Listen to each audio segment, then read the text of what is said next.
பரம குருவே, மாபாவிகளின் உறவை பரம குருவே, பரம குருவே, மாபாவிகளின் உறவை பரம குருவே. பெத்லகேமில் நமக்காக பிறந்த அந்த பாலனை எல்லாரும் இணைந்து போற்றி பாடுவோமா?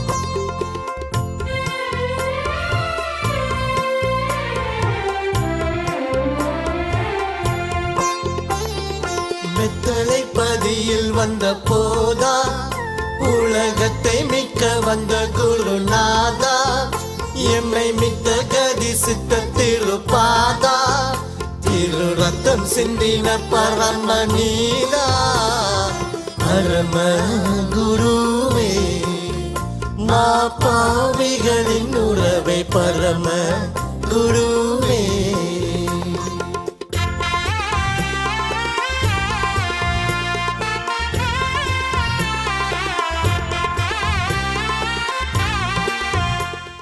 சென்னை மக்களுக்கு ஒரு நற்செய்தி. உங்களுக்காகவே அற்புத குடும்ப ஆசீர்வாத கூட்டம் நடைபெறும் நாள் ஜூன் 17 திங்கட்கிழமை, அரசு விடுமுறை. நேரம் காலை 9:30 மணி முதல் மதியம் 2 மணி வரை. நடைபெறும் இடம் BKM Skidmore Hall, Ritherdon Road, Vepery, Chennai. அனல் மூட்டும் பாடல்களையும் வல்லமையான தேவ செய்தியினையும் வழங்கி உங்களுக்காக பாரத்துடன் ஜெபிக்க வருகிறார்கள் டாக்டர் ஆனந்தஸ்திரா மற்றும் திருமதி மார்கரெட் ஸ்திரா அவர்கள்.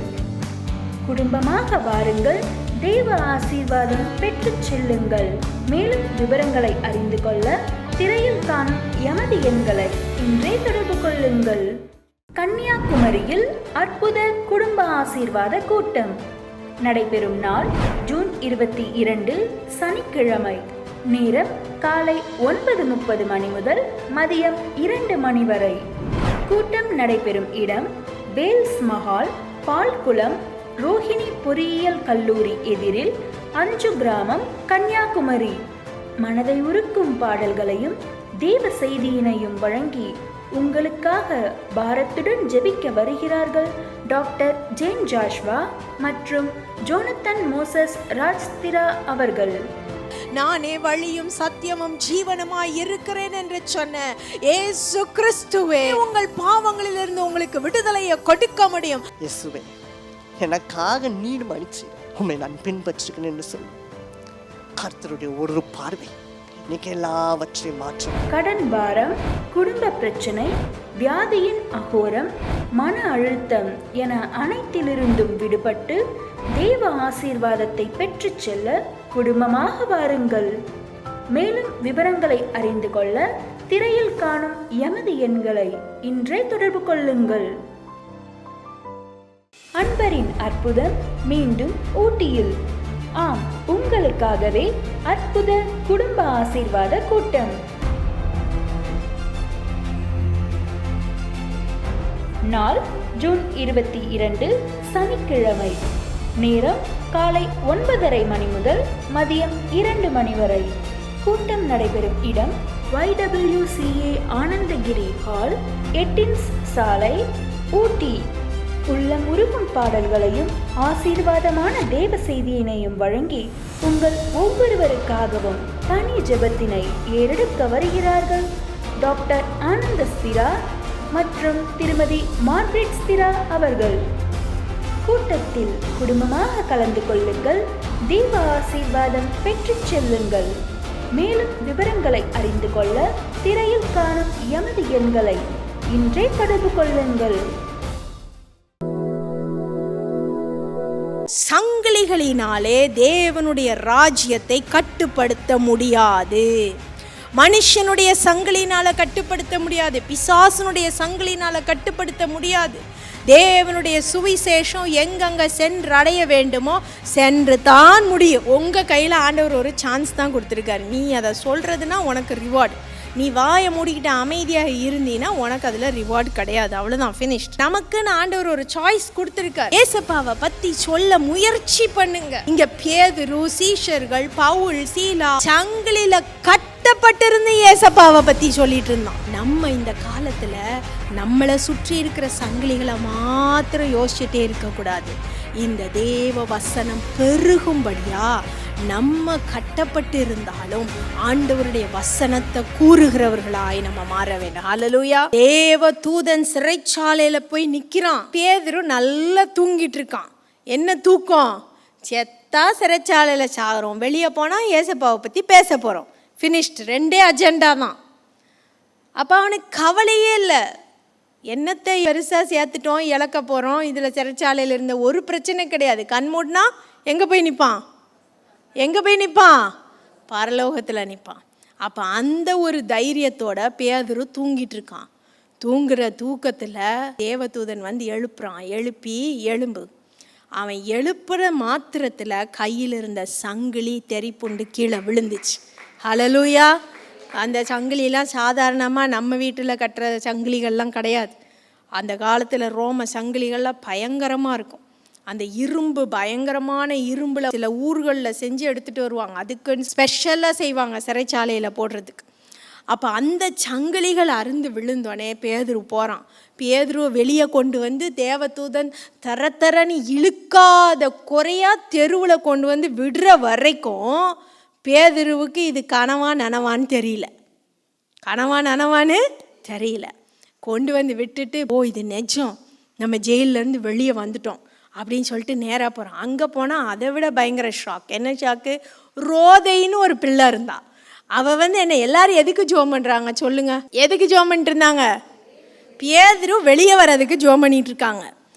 ஆனால் அங்கே போய் பேதுரு கதவை தட்டுன உடனே ரோதைங்கிற பெண் என்ன செய்கிறா? வந்து அங்கே பார்க்குறா.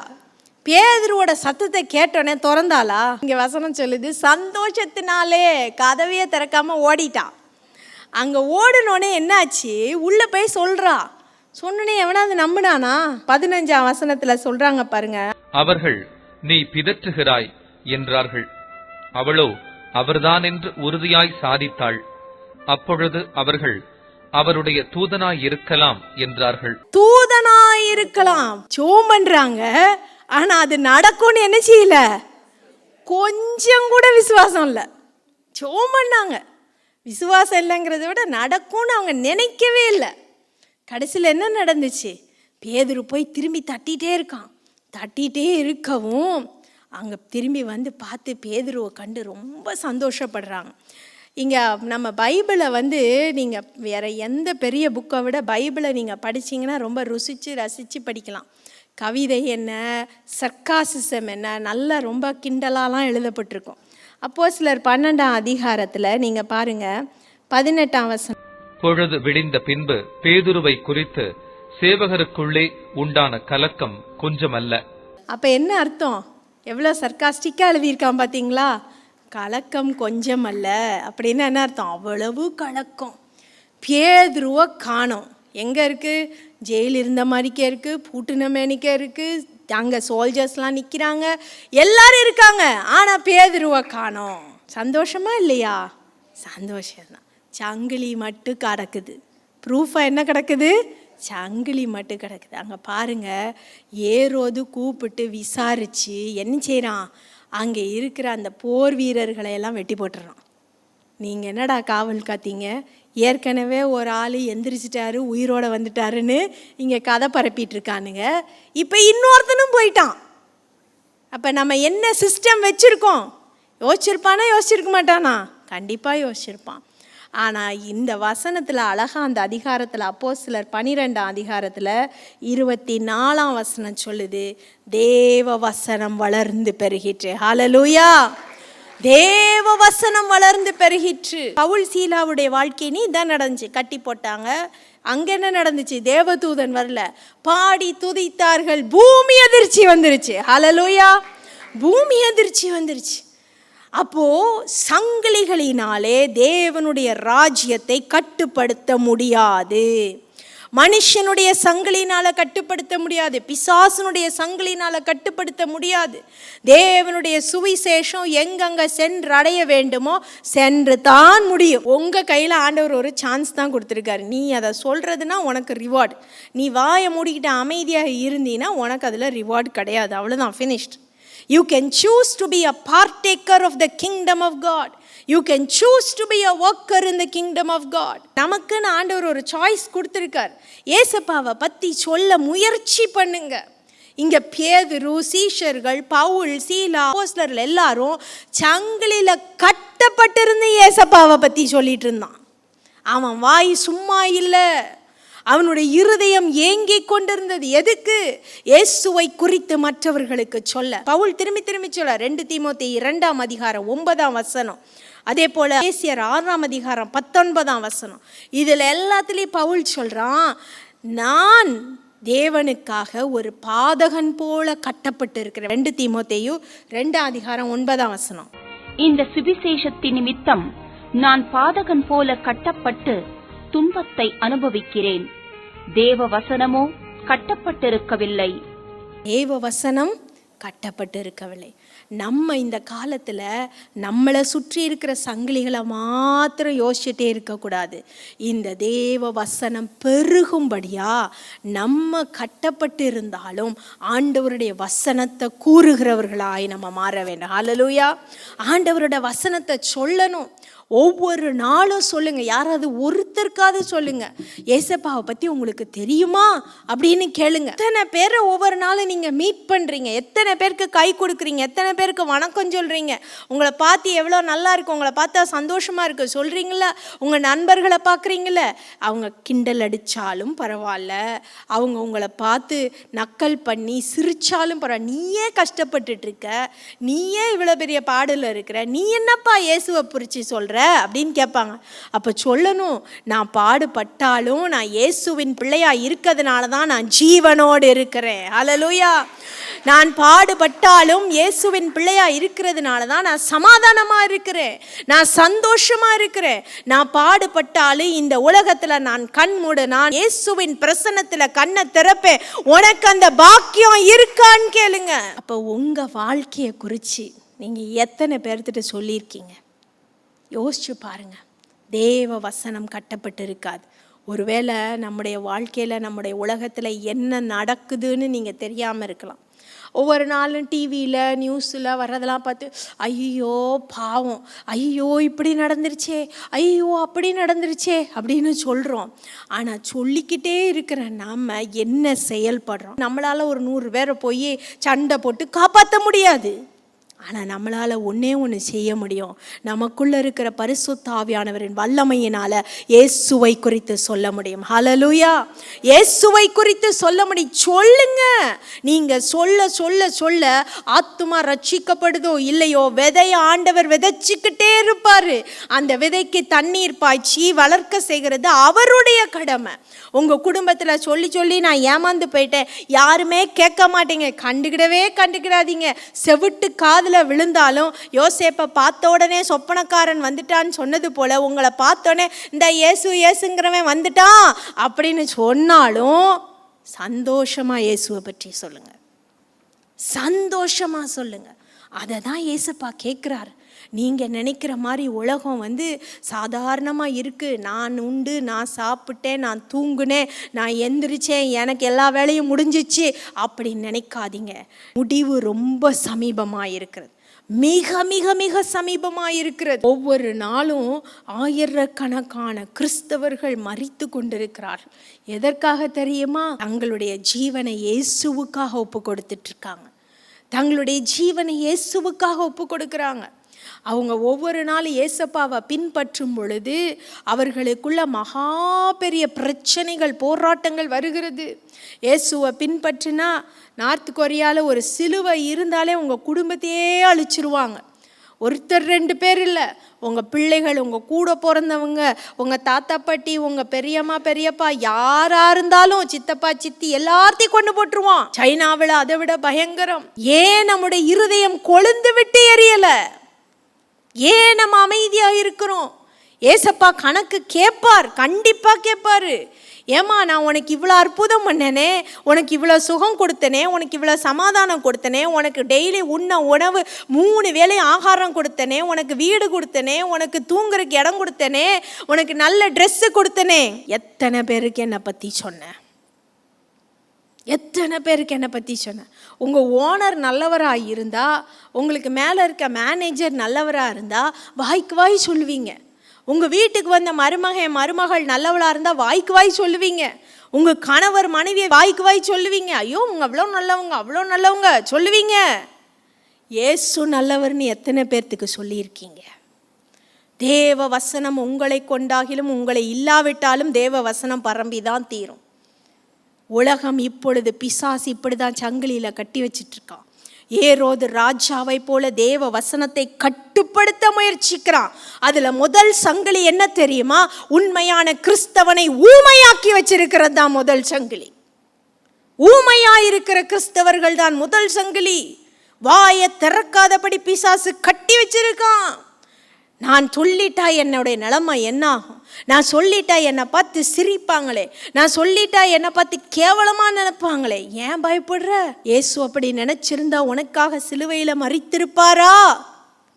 எல்லா விதத்திலும் அந்த கேடு அனுபவித்தார், எல்லா விதத்திலும் கேவலப்பட்டார் உன்னை நினைத்து, உனக்காக. அப்போ ஏன் இயேசுவை குறித்து சொல்லக்கூடாது? சொல்லித்தான் ஆகணும். அப்படி சொல்லும் பொழுது தான் சீக்கிரமாக தேவன் வர முடியும். ஆண்டவர் சீக்கிரமாக வர முடியும். சுவிசேஷம் கேட்கப்படாத இடங்கள் எத்தனையோ இருக்குது. மந்தையில் சேராத ஆடுகள் எவ்வளவோ இருக்கிறது.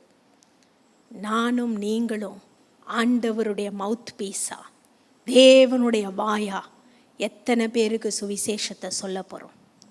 சங்கிலிகளினால் கட்டப்பட முடியாத தேவனுடைய ராஜ்யம் ஸ்தாபிக்கப்பட வேண்டும். ஆனால் இதற்கு ஒரு வல்லமை தேவை. என்ன வல்லமை தேவை தெரியுமா? பரிசுத்த ஆவியின் வல்லமை. சிம்சோனுக்குள்ள பரிசுத்த ஆவியானவர் இருந்தபடியினால தான் கட்டப்பட்ட சங்கிலிகளினாலும் அதன் மத்தியிலேயும் அவனுடைய பலன் திரும்பி வந்தது.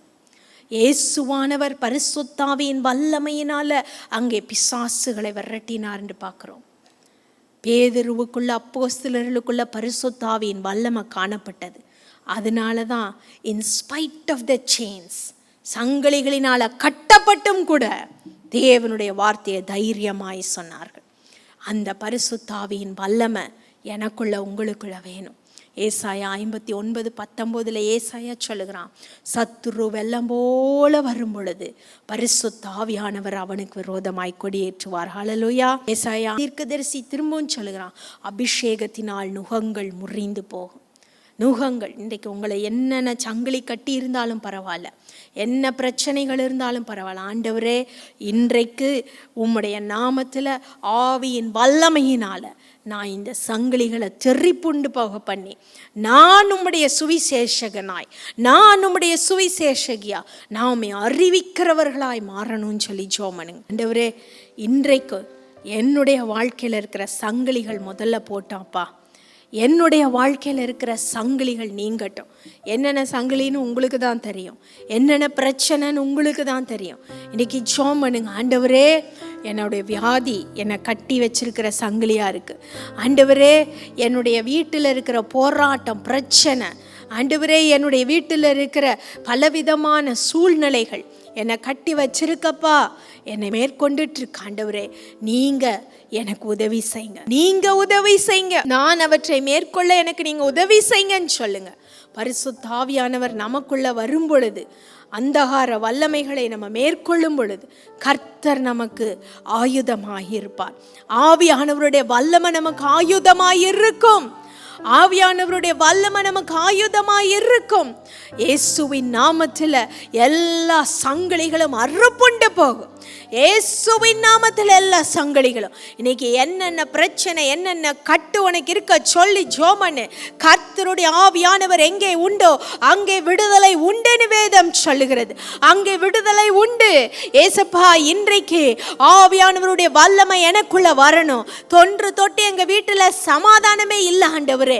ஒருவருக்கொருவர் பயங்கரமான பிரச்சனை, போராட்டம், வீட்டுக்குள்ள ஏண்டா போறோன்னு இருக்கு. அப்படி யோசிச்சு கொண்டு இருக்கிறியா? கர்த்தருடைய ஆவியானவருடைய பலன் இருக்கும் பொழுது உன்னுடைய வீட்டுல சமாதானம் உண்டாகும். உன்னுடைய வீட்டுல சமாதானம் உண்டாகும். ஏசப்பா, என்னுடைய வீட்டுல தரித்திரம் தாண்டவமாடி கொண்டிருக்கிறது, என்னுடைய பிள்ளைகளுக்கு ஆசீர்வாதமே இல்லைன்னு சொல்றீங்களா? கர்த்தர் இன்றைக்கு உங்களுக்குள் இருக்கிற ஆவியானவரின் மூலமாக ஆசீர்வாதத்தை கட்டளையிடுவார். ஆசீர்வாதத்தை கட்டளையிடுவார். ஏசப்பா, ஆசீர்வாதத்தை கொடுங்கப்பா. ஏசப்பா, ஆசீர்வாதத்தை கொடுங்க. தரித்திரத்தை எடுத்து போடுங்க ஆண்டவரே. ஏசப்பா, பிரிவினையின் ஆவிகள் ஒளிந்து போகட்டும். ஏசப்பா, தரித்திரங்கள் ஒளிந்து போகட்டும். பாவ பழக்க வழக்கங்கள் ஒளிந்து போகட்டும். சிம்சோனை போல நான் உலகத்தையே நாடி இருக்கிறேன் ஆண்டவரே. அந்த உலகம் என்னும் சங்கிலி, பாவ இச்சை என்னும் சங்கிலி என்னை விட்டு போகட்டும் சொல்லி கேளு. பரிசுத்த ஆவியானவர் உனக்கு உதவி செய்வார். என்னென்ன ரகசிய பாவங்கள் இருக்கிறதோ ஏசப்பா, அந்த ரகசிய பாவங்கள் எல்லாவற்றையும் நீக்கி நான் இப்பொழுது ஒரு பரிசுத்தமான மனுஷனாய், பரிசுத்தமான மனுஷியா மாறட்டும் சொல்லி கேளு. கர்த்தர் இன்றைக்கு மாற்றுவார். உலகத்திற்கு நான் முக்கியத்துவம் கொடுக்க கூடாது ஏசப்பா, உமக்கு முக்கியத்துவம் கொடுக்கட்டும், உமக்கு முக்கியத்துவம் கொடுக்கட்டும் சொல்லுங்க. கர்த்தர் இன்றைக்கு உங்களுக்கு அந்த கிருபையை அளிப்பார். ஏசப்பா, இப்பொழுது யார் யாரெல்லாம் உங்க வாழ்க்கையில் இருக்கிற பிசாசின் போராட்டங்கள், ஆண்டவரே, வாழ்க்கையில் இருக்கிற பலவிதமான சங்கிலிகளும் அறுப்புண்டு போனும் ஜோம் பண்றாங்களோ, இயேசுவின் நாமத்தில் இப்பொழுதே அவர்களுக்கு விடுதலை உண்டாகட்டும் அப்பா. பரிசுத்த ஆவியானவர் அவர்களுக்குள்ள வல்லமையாய் கிரியை செய்வீராக. பரிசுத்த ஆவியானவர் உம்முடைய வல்லமையினாலே அந்த அக்கினியில ஆண்டவரே சங்கிலிகள் நெருப்புல அரிப்பட்டு போகட்டும் அப்பா. நெருப்புல அறுப்பட்டு போகட்டும் அப்பா. கட்டி இருக்கிறதான எல்லா சங்கிலிகளும் அவர்களை விட்டு நீங்கி போகட்டும் அப்பா. ஆவியின் வல்லமை, பரிசுத்த ஆவியானவருடைய வல்லமை, ஆவியானவர் எங்கே உண்டோ அங்கே விடுதலை உண்டேன்னு சொல்லப்பட்டிருக்கிறது. ஆவியின் வல்லமை பொழுது விடுதலை கொண்டு வரட்டும் ஏசப்பா. அதே போல ஒவ்வொருவரையும் உம்முடைய சுவிசேஷகனாய், உம்முடைய வார்த்தையை சொல்லுகிற மகனாய், மகளாய் மாற்றுங்கப்பா, மாற்றுங்க. உம்முடைய பிள்ளைகள் உம்மை குறித்து தைரியமாய் சொல்ல உதவி செய்யுங்கப்பா.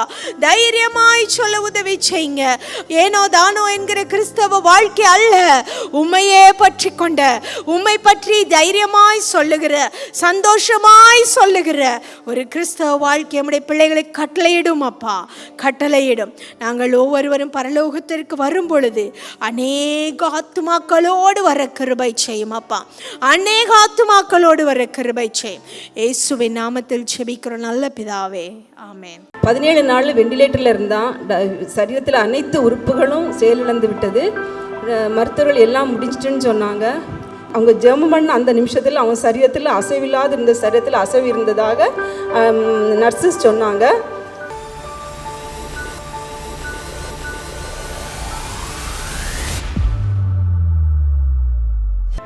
இது என்னுடைய மகன் அபிஷேக். 2004ஆம் வருடத்தில் அவனுக்கு டெங்கு காய்ச்சல் நிமித்தம் ரொம்ப போராட்டத்தின் மத்தியில் நாகர்கோவிலில் 3 மருத்துவமனையில் கைவிடப்பட்டு திருவனந்தபுரம் கிம்ஸ் மருத்துவமனைக்கு போனோம். 17 நாள் வெண்டிலேட்டரில் இருந்தான். சரீரத்தில் அனைத்து உறுப்புகளும் செயலிழந்து விட்டது. மருத்துவர்கள் எல்லாம் முடிஞ்சிட்டுன்னு சொன்னாங்க. கைவிடப்பட்ட நிலைமையில் 5ஆவதாக நாகர்கோவில் ஜெயகரன் மருத்துவமனைக்கு வந்தோம். அங்கே இப்போ போயிடும் அப்படின்னு ஒரு திக் இரவலோடு நாங்கள் கழித்தோம். அந்த நேரத்தில் என்னுடைய சகோதரி அன்பரின் ஊழியம் புக்கில் இருந்த நம்பர் எடுத்து ஐயாவுக்கு ஃபோன் பண்ணாங்க. ஐயா அவங்க ஃபோன் பண்ணி ஜெபிக்கும்போது, ஏசப்பா நீங்கள் அவனை உம்முடைய மடியில் வச்சுருக்கீங்க, இறக்கி விடுங்கப்பா, அவன் உமக்காக பயன்படணும்னு சொன்னாங்க. சொல்லிவிட்டு அடுத்த நாள் காலையில் எங்கள் அக்கா வந்து சொன்னாங்க, இப்படி நான் ஃபோன் பண்ணேன், ஐயா இப்படி சொன்னாங்க அந்த வார்த்தைகள் அப்படின்ட்டு. அப்போ அவங்க ஜெபம் பண்ண அந்த நிமிஷத்தில் அவன் சரீரத்தில் அசைவில்லாது இருந்த, சரீரத்தில் அசைவு இருந்ததாக நர்சஸ் சொன்னாங்க. நான் அடுத்தது 2005ஆம் வருடம் இதே இடத்துல வந்து சாட்சி சொல்ல வந்திருந்தேன். அப்போ ஐயா அவனை எடுத்துகிட்டு சொன்னாங்க, இவன் ஒரு ஊழியக்காரனாக நான் அவன் பார்க்குறேன் அப்படின்னு சொல்லிட்டு சொன்னாங்க. ஆனால் அவன் வந்து 2ஆம் வகுப்பு படிக்கும்போது இந்த டெங்கு காய்ச்சல் வந்தது. நல்லா படிச்சுட்டு இருந்தான், மெட்ரிகுலேஷன் ஹேண்ட் ரைட்டிங்லாம் நல்லா எழுதுவான். இந்த காய்ச்சலுக்கு பிற்பாடு அவனால் எழுதவும் சற்று சிரமப்படுவான். மருத்துவர்கள் சொன்னாங்க அவன் மனநிலை சரியில்லாத பிள்ளைய போல தான் இருப்பான்னு சொல்லிட்டு. ஆனால் ஆண்டவர் அவனுக்கு நல்ல சுகத்தை கொடுத்தாங்க. எழுதுவதற்கும் சற்று சிரமப்படுவான், பேசுவதற்கும் கொஞ்சம் சிரமப்படுவான். இவன் எப்படி ஊழியம் செய்ய போகிறான் அப்படின்னு சொல்லிட்டு நாங்கள் பாரத்தோடு இருந்தோம். அப்போ அந்த இடத்துல நான் ஐயா அவங்க சொல்லவும் பொருத்தனை பண்ணி அவங்க ஒரு ஊழியக்காரனாக வரும்போது இந்த இடத்துல வந்து நான் சாட்சி சொல்லுவேன் அப்படின்ட்டு தேவ கிருபையால் அவன் இப்போ தியாலஜி முடிச்சிருக்கிறான். தேவன் அவன் ஊழியத்தின் பாதையில் வல்லமையாக பயன்படுத்தணும். ஏசாயா 25:8 சொல்கிறது, அவர் மரணத்தை ஜெயமாய் விழுங்குவார், சகல மூல கண்ணீரை துடைப்பார். சென்னை மக்களுக்கு ஒரு நற்செய்தி. உங்களுக்காகவே அற்புத குடும்ப ஆசீர்வாத கூட்டம் நடைபெறும் நாள் ஜூன் 17 திங்கட்கிழமை, அரசு விடுமுறை. நேரம் காலை 9:30 மணி முதல் மதியம் 2 மணி வரை. நடைபெறும் இடம் BKN Skidmore Hall, Ritherdon Road, Vepery, Chennai. அனல் மூட்டும் பாடல்களையும் வல்லமையான தேவ செய்தியினையும் வழங்கி உங்களுக்காக பாரத்துடன் ஜெபிக்க வருகிறார்கள் டாக்டர் ஆனந்தஸ்திரா மற்றும் திருமதி மார்கரெட் ஸ்திரா அவர்கள். குடும்பமாக வாருங்கள், தேவ ஆசீர்வாதம் பெற்றுச் செல்லுங்கள். மேலும் விவரங்களை அறிந்து கொள்ள திரையில் காணும் எமது எண்களை இன்றே தொடர்பு கொள்ளுங்கள். கன்னியாகுமரியில் அற்புத குடும்ப ஆசீர்வாத கூட்டம் நடைபெறும் நாள் ஜூன் 22 சனிக்கிழமை. நேரம் காலை 9:30 மணி முதல் மதியம் 2 மணி வரை. கூட்டம் நடைபெறும் இடம் வேல்ஸ் மஹால், பால்குளம், ரோஹிணி பொறியியல் கல்லூரி எதிரில், அஞ்சு கிராமம், கன்னியாகுமரி. மனதை உருக்கும் பாடல்களையும் தேவ செய்தியினையும் வழங்கி உங்களுக்காக பாரத்துடன் ஜெபிக்க வருகிறார்கள் டாக்டர் ஜேன் ஜாஷ்வா மற்றும் ஜோனத்தன் மோசஸ் ராஜ்ஸ்திரா அவர்கள். நானே வழியும் சத்தியமும் ஜீவனுமாய் இருக்கிறேன் என்று சொன்ன இயேசு கிறிஸ்துவே உங்கள் பாவங்களிலிருந்து உங்களுக்கு விடுதலையை கொடுக்க முடியும். இயேசுவே, எனக்காக நீர் மன்னிச்சு உண்மை நான் பின்பற்றுகிறேன் என்று சொல்லு. கர்த்தருடைய ஒரு பார்வை இன்னைக்கு எல்லாவற்றையும் மாற்றும். கடன் பாரம், குடும்ப பிரச்சனை, வியாதியின் அகோரம், மன அழுத்தம் என அனைத்திலிருந்தும் விடுபட்டு தேவ ஆசீர்வாதத்தை பெற்றுச் செல்ல குடும்பமாக வாருங்கள். மேலும் விவரங்களை அறிந்து கொள்ள திரையில் காணும் எமது எண்களை இன்றே தொடர்பு கொள்ளுங்கள். அன்பரின் அற்புதம் மீண்டும் ஊட்டியில். ஆம், உங்களுக்காகவே அற்புத குடும்ப ஆசீர்வாத கூட்டம்.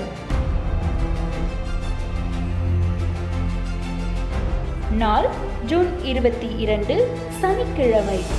நேரம் காலை 9:30 மணி முதல் மதியம் 2 மணி வரை. கூட்டம் நடைபெறும் இடம் YWCA ஆனந்தகிரி ஹால், எட்டின்ஸ் சாலை, ஊட்டி. உள்ளம் உருகும் பாடல்களையும் ஆசீர்வாதமான தேவ செய்தியினையும் வழங்கி உங்கள் ஒவ்வொருவருக்காகவும் தனி ஜெபத்தினை ஏறெடுக்க வருகிறார்கள் டாக்டர் ஆனந்தஸ்திரா மற்றும் திருமதி மார்கரெட் ஸ்திரா அவர்கள். கூட்டத்தில் குடும்பமாக கலந்து கொள்ளுங்கள், தேவ ஆசீர்வாதம் பெற்றுச் செல்லுங்கள். மேலும் விவரங்களை அறிந்து கொள்ள திரையில் காணும் எமது எண்களை இன்றே தொடர்பு கொள்ளுங்கள். அன்பான நேயர்களே, நமது அன்பரின் ஊழியத்திற்கு உங்கள் மனப்பூர்வமான மற்றும் தியாகமான நன்கொடைகள் காணிக்கைகளை அனுப்பிட உங்களுக்கு ஒரு எளிய வழி. திரையில் காணும் QR கோடை உங்கள் செல்போனில் ஸ்கேன் செய்து பின் வரும் பண பரிமாற்ற செயலிகள் மூலம் கூகுள் பே, பேடிஎம், போன்பே ஆகியவைகள் மூலம் எமது வங்கி கணக்குகளுக்கு உங்கள் காணிக்கைகள் மற்றும் நன்கொடைகளை அனுப்பலாம். மேலும் நேரிலும் எமது வங்கி கணக்குகளில் உங்கள் காணிக்கைகளையும் மனப்பூர்வமான தியாகமான நன்கொடைகளையும் நீங்கள் செலுத்தலாம்.